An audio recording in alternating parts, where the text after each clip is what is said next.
Ako si KZ Angel Pisilas Mapula. Ako naman si Sarah Steve Bate. Ako naman si Vince Dian Sumita. Ako naman si Ryan J.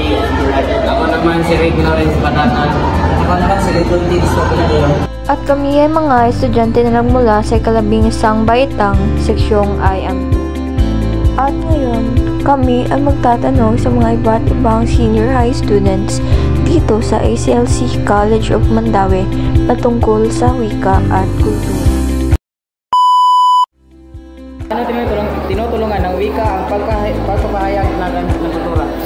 Tinutulungan ng wika ang pagpapahayag sa pamamagitan ng pag-aabot ng mga ideya at damdamin sa iba.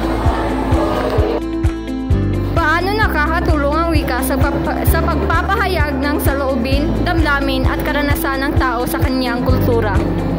Para sa akin, nakatutulong ito na sa pamamagitan ng pag-open up sa isa't isa at sa pagbigay ng komunikasyon sa ating kapwa Pilipino.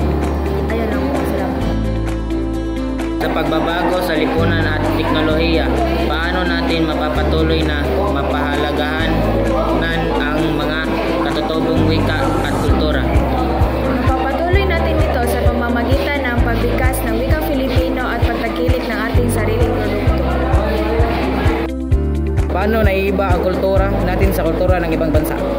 Para sa akin, naiiba ang kultura ng Pilipinas sa kultura ng ibang bansa sapagkat tayo ay na-impluwensyahan ng mga dayuhang bansa tulad ng Espanya, Amerika at Japan. Kung kaya naman ang ating kultura ay may pinaghalo ng mga kultura ng tatlong bansang sumakop sa atin.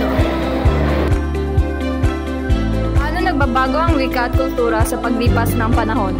Para sa akin, nagbabago ang wika at kultura sa paglipas ng panahon dahil sa dahan-dahan na pag-angat ng ating bansa. For example, social media, malaking apekto ito sa ating wika at kultura dahil sa sobrang kahitekan nito. Yan lang. At doon nagtatapos ang aming pagtatanong sa mga senior high students dito sa ACLC College of Mandaue patungkol sa wika at kultura. Hanggang sa muli, ako si KZ Angel Pisilas Mapula.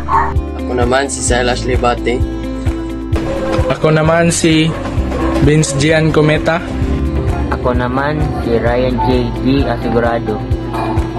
Ako naman si Rick Lawrence Patatan. Ako naman si Little Deeds Mapula. At kami ang IM2.